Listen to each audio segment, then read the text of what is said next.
Wow, এমন তাণ্ডব ঢলিউডে বহুদিন পর দেখা গেল।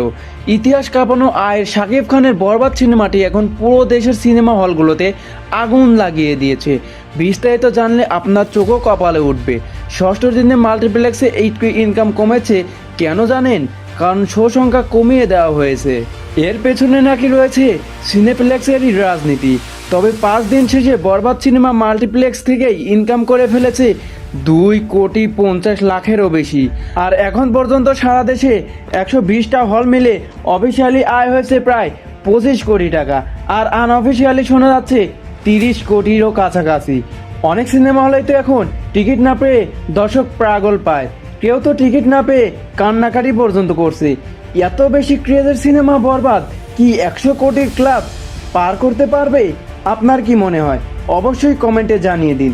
আর আপনি যদি শাকিব খানের বরবাদ সিনেমাটি ভালোবাসেন তবে কমেন্ট বক্সে শাকিব খান অথবা বরবাদ লিখে আপনাদের ভালোবাসা প্রকাশ করুন। আর এমন সব আপডেট পেতে সাবস্ক্রাইব করুন আমাদের চ্যানেল।